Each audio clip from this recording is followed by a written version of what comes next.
Pendant des siècles, des millions de personnes ont cru, et croient encore, que le salut dépend de ce qu'elles font, bonnes œuvres, obéissance à la loi, efforts religieux. Mais l'apôtre Paul a déclaré quelque chose qui déconstruit complètement cette idée.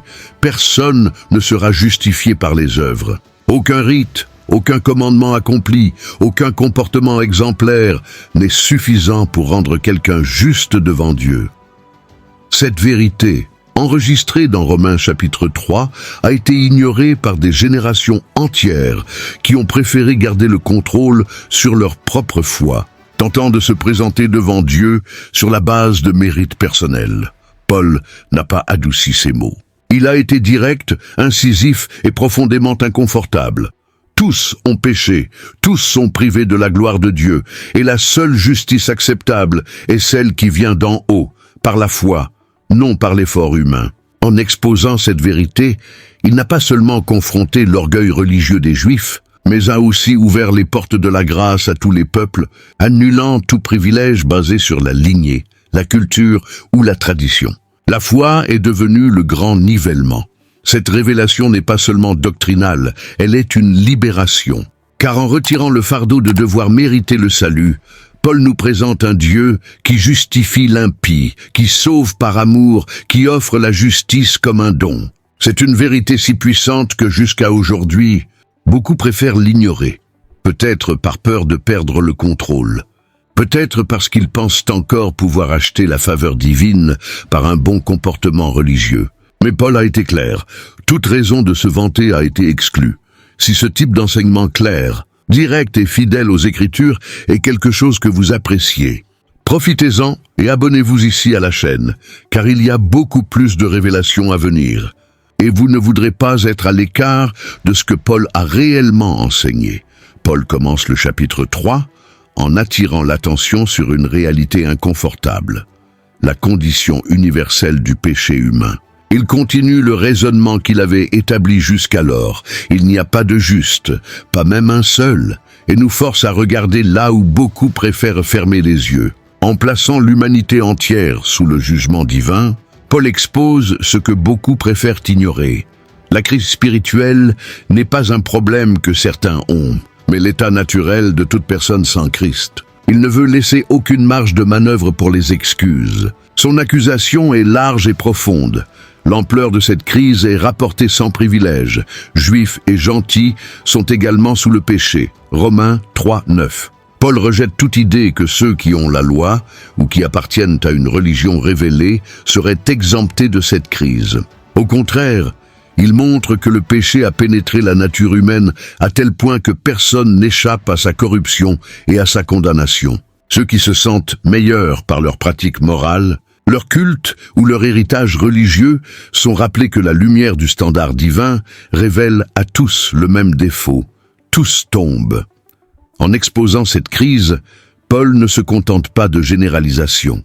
Il recourt aux Saintes Écritures, citant plusieurs textes de l'Ancien Testament qui décrivent l'effondrement moral de l'homme.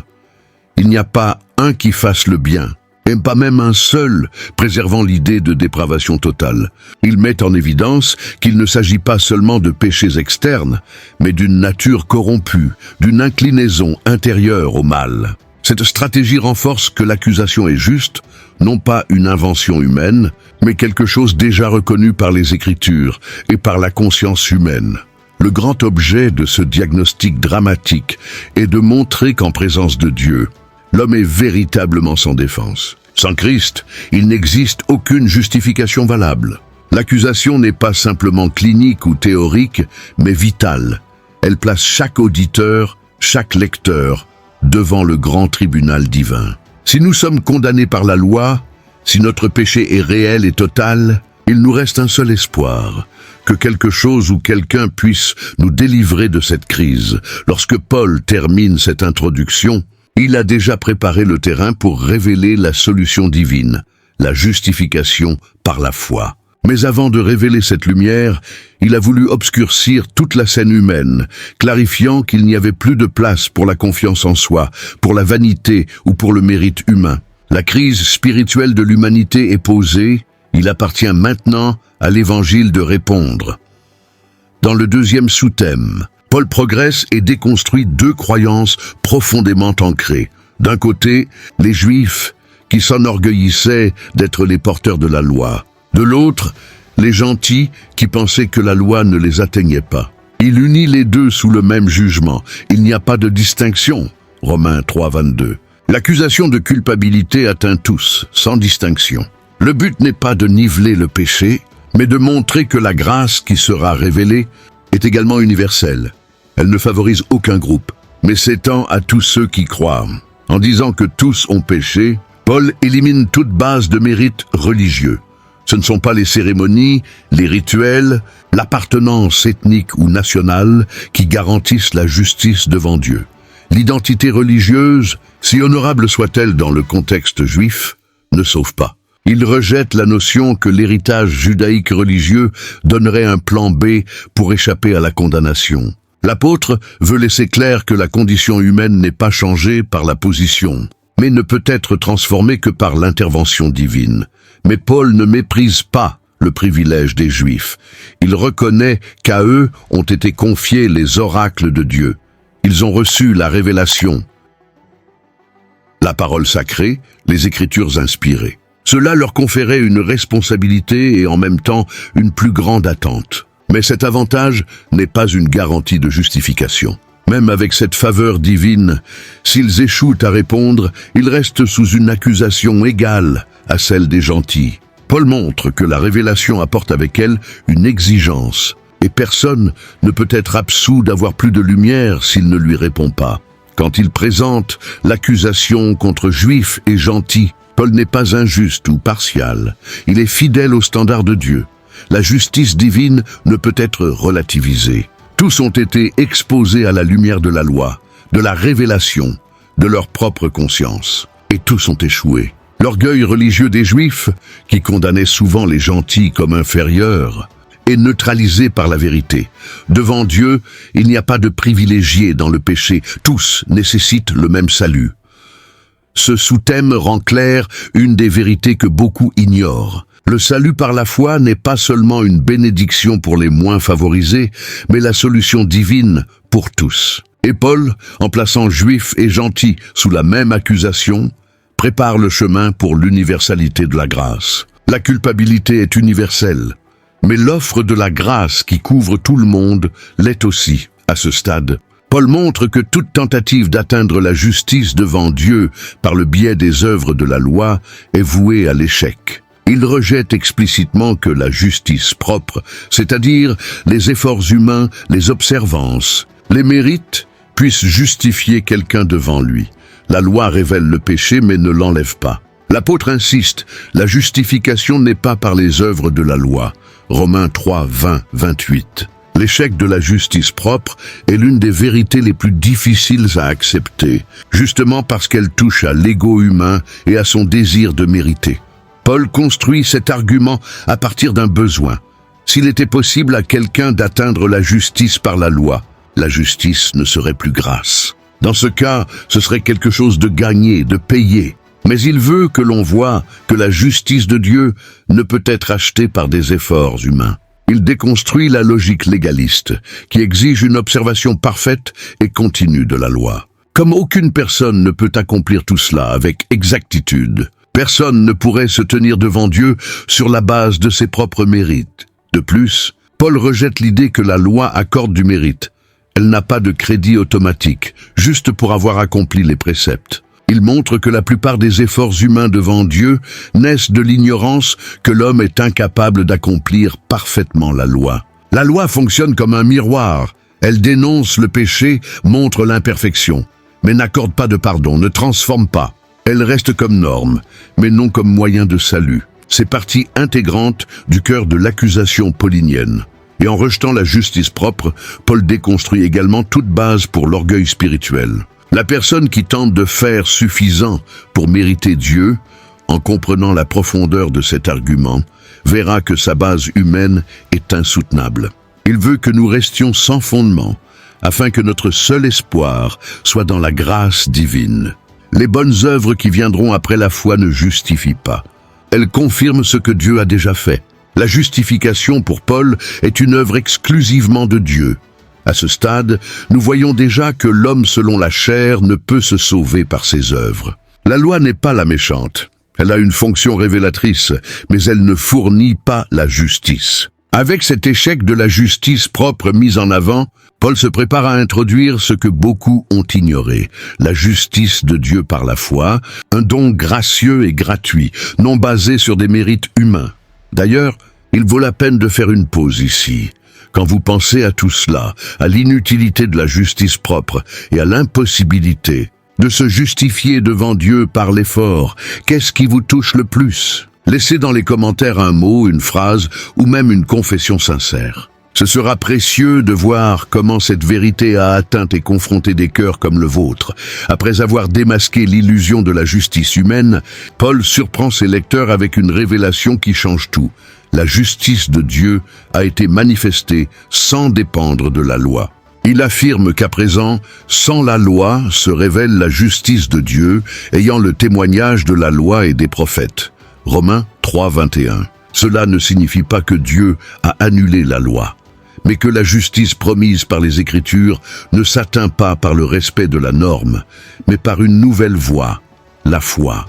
L'apôtre présente cette justice comme quelque chose qui vient d'en haut, sans naître des efforts humains. C'est une justice accordée, non conquise. Cette justice manifestée sans la loi n'était pas une nouveauté absolue, mais avait déjà été anticipée dans les Écritures. Paul montre que tantôt la loi que les prophètes pointaient vers un temps où Dieu justifierait le pécheur sans exiger de lui un standard inaccessibilité. Le prophète Habacuc, par exemple, avait dit que le juste vivrait par la foi. Abraham a été déclaré juste parce qu'il a cru. Ce que Paul révèle maintenant n'est pas une rupture avec la tradition biblique, mais l'accomplissement du plan éternel de Dieu, un plan que les hommes, dans leur quête de mérite, avaient ignoré. En disant que cette justice s'est manifestée, Paul utilise un verbe qui renvoie à quelque chose qui était caché et qui a maintenant été révélé. C'est comme si Dieu montrait de manière claire et publique ce qui était auparavant dissimulé par l'ombre de l'attente messianique. La croix du Christ est la scène de cette révélation. C'est en elle que la justice de Dieu apparaît en action, non pour condamner le pécheur, mais pour justifier celui qui croit. La justice ne se manifeste pas comme punition ici, mais comme salut. Cette tournure est profondément contre-intuitive pour la mentalité religieuse de l'époque. Les Juifs s'attendaient à ce que Dieu révèle sa justice en punissant les pécheurs, en détruisant les ennemis. Mais Paul dit qu'elle s'est révélée en sauvant les indignes. Cela exige une redéfinition profonde de la foi. Dieu n'est pas seulement juste en soi, il justifie. Il n'exige pas seulement la justice, mais la fournit lui-même. Et cela, il le fait sans la médiation de la loi mosaïque, sans rituel, sans exigences humaines, seulement par la foi en son Fils. En présentant cette justice comme un don, Paul entame une nouvelle étape de son argumentation. Maintenant, il ne parle plus du problème du péché, mais de la solution de Dieu. Une solution qui échappe au contrôle humain, qui ne peut pas être manipulée ou dominée par des formules religieuses. C'est cette justice révélée sans la loi qui deviendra le centre de tout ce que l'apôtre enseignera sur le salut. Une vérité si profonde que beaucoup continuent aujourd'hui à l'ignorer. Au sommet de la révélation de l'Évangile, Paul présente clairement la base du salut, étant justifié gratuitement, par sa grâce, par la rédemption qui est en Christ Jésus. Romains 3, 24. Ici, trois concepts puissants s'entrelacent. Justification, grâce et rédemption. La justification est l'acte judiciaire de Dieu déclarant le pécheur comme juste. La grâce est le faveur imméritée qui motive cet acte. La rédemption est le prix payé pour que cette justification soit possible. Tout cela est en Christ, et rien ne vient du mérite humain. Le mot « gratuitement » utilisé par Paul n'est pas là par hasard. Il insiste sur le fait que le salut n'est pas une négociation, mais un cadeau. Le terme grec véhicule l'idée de quelque chose offert sans cause, c'est-à-dire sans que le récipiendaire ait fait quoi que ce soit pour le mériter. Et cela va à l'encontre du sens commun religieux, qui veut toujours transformer le salut en un contrat d'échange. Je fais, Dieu récompense. Mais Paul déclare que cette justification n'est pas payée par des efforts. Elle est reçue par la foi, Elle découle de la grâce et non de la capacité du pécheur. La rédemption citée ici fait référence à la langue des marchés anciens, où des esclaves étaient libérés par le paiement d'un prix. Paul dit que Christ a payé ce prix avec sa propre vie. Son sang est le prix de notre liberté. La croix n'a pas été un accident historique, mais le centre du plan divin pour racheter l'homme de l'esclavage du péché. Et en utilisant cette image, il pointe vers la profondeur du sacrifice de Jésus. Il n'est pas seulement mort pour nous, il nous a achetés pour Dieu. Cette justification n'est donc pas seulement un concept théologique. Elle a des implications existentielles et spirituelles profondes. Celui qui est justifié a une nouvelle identité devant Dieu. Il n'est plus accusé, mais fils. Il n'est plus condamné, mais libre. Cela produit une nouvelle manière de vivre, non pas basée sur la peur ou l'effort pour être accepté, mais dans la gratitude d'avoir déjà été accepté. Paul n'enseigne pas seulement une doctrine. Il révèle une nouvelle manière d'exister devant le Père. Ignorer cette vérité, c'est rester prisonnier d'une religion basée sur l'effort et la culpabilité. Beaucoup continuent à essayer de se sauver par des comportements, des pratiques ou des règles, alors que l'apôtre a clairement indiqué, c'est par la grâce, par la rédemption en Christ. Tout ce qui est nécessaire a été fait à la croix. Ce qui reste, c'est de croire, faire confiance et vivre comme quelqu'un qui a été complètement pardonné et justifié par amour. À ce stade, Paul établit la foi comme le seul canal par lequel la justice de Dieu devient accessible à l'être humain. Nous concluons donc que l'homme est justifié par la foi, sans les œuvres de la loi. Romains 3, 28. C'est une des affirmations les plus révolutionnaires de toute l'Épître. Il ne dit pas que la foi est un ajout nécessaire à la loi, mais qu'elle remplace complètement le système de justification par les œuvres. La foi, ici, n'est pas seulement une croyance intellectuelle, c'est une confiance absolue en Christ, comme seul sauveur. Cet enseignement va à l'encontre de la nature humaine, qui préfère le contrôle et la performance. L'idée de se fier uniquement à un autre, en l'occurrence à Christ, blesse l'orgueil. Mais c'est justement cette remise qui est exaltée par Paul. Il ne présente pas la foi comme une œuvre méritoire en soi, mais comme la main vide qui s'étend pour recevoir ce que Dieu offre. Et cette image change tout. La foi n'est pas une monnaie d'échange, c'est une soumission totale à la faveur divine. Elle est la négation de l'orgueil, la confession que nous n'avons rien à offrir. En soulignant la foi, Paul révèle également l'universalité de l'Évangile. Il n'y a plus de séparation entre juifs et gentils, entre érudits et simples. Tous peuvent croire. La porte du salut est ouverte pour quiconque se tourne vers Dieu en faisant confiance à l'œuvre de Christ. Cela déconstruit tout système religieux excluant, toute tentation d'élitisme spirituel. La foi est le grand niveleur. Et aussi le grand appel, « Crois et tu vivras ». Paul n'ignore pas que ce message peut sembler scandaleux. Mettre de côté le mérite, abolir les exigences cérémonielles, rendre le salut accessible uniquement par la foi semblait pour beaucoup dangereux. Mais il insiste sur le fait que c'était la volonté de Dieu depuis le début. Le système de la loi était pédagogique, pointant vers Christ, mais maintenant que la foi est venue, elle occupe le centre. La justice de Dieu est attribuée à celui qui croit. Non pas parce qu'il est digne, mais parce que Dieu a voulu le sauver par amour. L'enseignement de la justification par la foi, donc, n'est pas seulement une doctrine du salut, mais le cœur de l'évangile de Paul. Sans foi, il n'y a pas d'accès à la grâce. Sans confiance dans l'œuvre de Christ, la rédemption reste distante. La foi est le fil conducteur qui relie le pécheur à la croix et la croix au cœur de Dieu. Et même si elle est simple, cette vérité est encore ignorée par beaucoup, remplacée par des formules humaines qui ne font que perpétuer l'esclavage religieux. Avec la justification par la foi clairement établie, Paul anticipe une question inévitable. Où se trouve la place pour l'orgueil humain? Il répond fermement. Où est donc le motif de vanité? Il a été complètement exclu. Romains 3, 27. L'enseignement de Paul ne laisse aucune place à la vantardise spirituelle. Si le salut n'est pas par œuvre, ni par mérite, mais exclusivement par la grâce, par la foi, alors il n'y a aucune raison pour que quiconque puisse se vanter. La croix détruit toute prétention à la supériorité. Cette exclusion de la vanité n'est pas seulement une conséquence logique, c'est une exigence spirituelle de l'Évangile. Dieu ne partage pas sa gloire avec personne. Tout sentiment d'auto-exaltation devant Dieu révèle que l'on n'a pas encore compris la profondeur de la grâce. L'apôtre Paul le savait, car avant sa conversion, il se vantait de la loi, de sa lignée et de sa justice personnelle. Mais lorsqu'il a rencontré Christ, il a déclaré que tout cela était devenu des ordures à côté de l'excellence de la connaissance du Sauveur. Philippiens 3:8. En éliminant toute base pour l'orgueil, Paul ne dévalorise pas les bonnes œuvres ou une vie pieuse. Il remet simplement ces choses à leur juste place. Les œuvres sont les fruits de la foi, non sa cause. L'obéissance est une réponse à l'amour de Dieu, pas une monnaie pour l'acheter.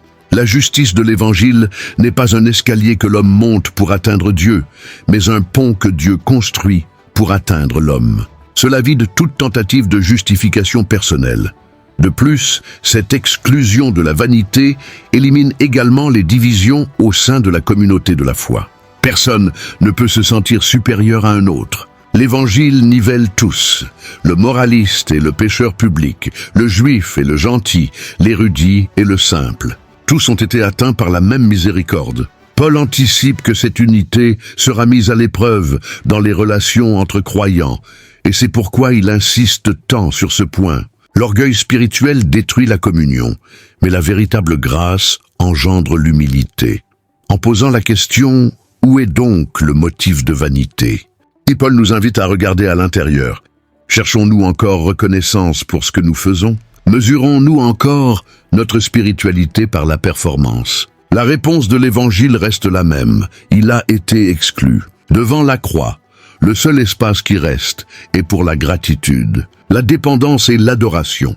Poursuivant la logique de la justification par la foi, Paul élargit la discussion à une question cruciale, l'ampleur du salut. Il demande « Dieu est-il seulement Dieu des Juifs et n'est-il pas aussi des gentils ?» Oui, aussi des gentils. Romains 3:29. Cette question porte un poids historique et théologique énorme. Pendant des siècles, le peuple juif se voyait comme exclu dans sa relation avec Dieu. Mais maintenant, Paul montre que le Dieu qui justifie par la foi n'est pas tribal, il est universel. Il atteint tous ceux qui croient, indépendamment de leur origine. Ce point est profondément pertinent, car ce qui est en jeu ici est l'universalité de la grâce. Si le salut est par la foi, et non par la loi, alors il n'est pas restreint à un groupe ethnique ou religieux. Le même Dieu qui justifie le juif par la foi est le même qui justifie le gentil par la foi. Il n'y a pas deux chemins ni deux évangiles. C'était une vérité radicale pour la mentalité juive de l'époque, mais Paul l'affirme avec audace. Il ne relativise pas la foi, mais révèle son ampleur. L'apôtre ne soulève pas seulement un argument théologique. Il combat une ségrégation spirituelle. L'idée que certains peuples auraient plus accès à Dieu que d'autres est démentie par l'Évangile. La foi en Christ brise les barrières culturelles, religieuses et sociales. La communauté chrétienne devrait refléter cette vérité, une unité basée sur la foi commune, non sur des héritages ou des traditions. Paul a planté cela dans ses églises, enseignant qu'il n'y avait plus de juifs ni de grecs, mais tous étaient un en Christ Jésus. Galates 3:28. Cette déclaration confronte également l'exclusivisme spirituel qui persiste encore dans de nombreux milieux religieux. Chaque fois qu'une église, une culture ou une tradition tente de monopoliser l'accès à Dieu, elle nie l'essence de l'évangile que Paul a prêché. Le Dieu de Paul est le Dieu de tous les peuples. Et cela ne rend pas le salut bon marché, mais rend la grâce encore plus glorieuse. Elle est accessible à tous, mais transforme néanmoins profondément chacun qui la reçoit par la foi.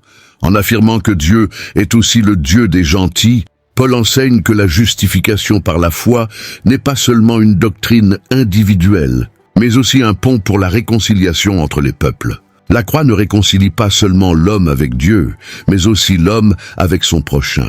Et là où cette réconciliation n'a pas lieu, c'est un signe que la foi n'a pas encore été pleinement comprise. En clôturant son argumentation, Paul anticipe une critique qui viendrait certainement. Si la justification est par la foi et non par les œuvres de la loi, alors la loi est-elle annulée? Il répond fermement, « Annihilons-nous donc la loi par la foi? En aucun cas.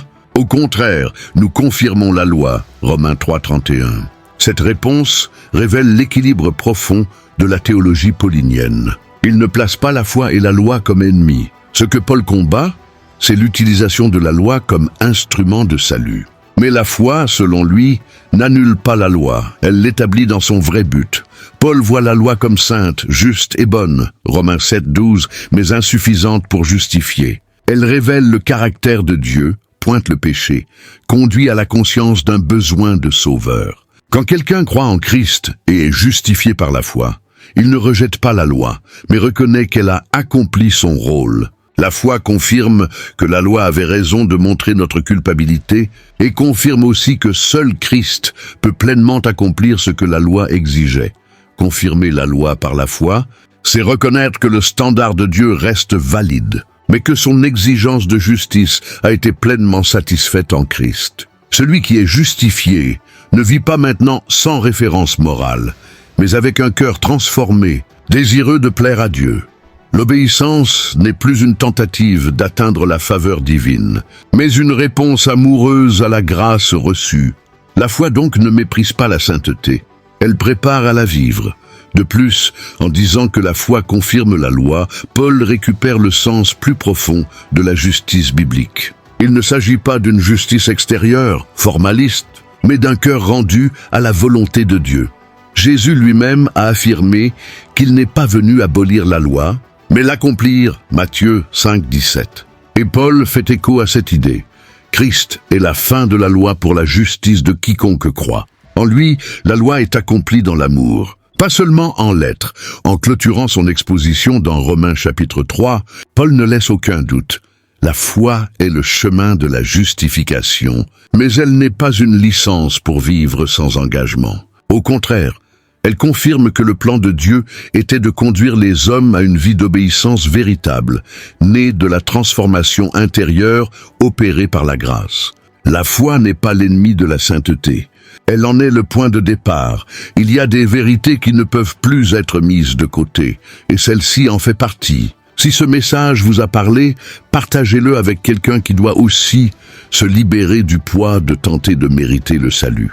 Écrivez dans les commentaires ce qui a le plus touché votre foi aujourd'hui. Et bien sûr, abonnez-vous à la chaîne pour continuer à marcher avec Paul à travers des pages qui transforment encore des vies aujourd'hui. Marcher avec Paul à travers des pages qui transforment encore des vies aujourd'hui.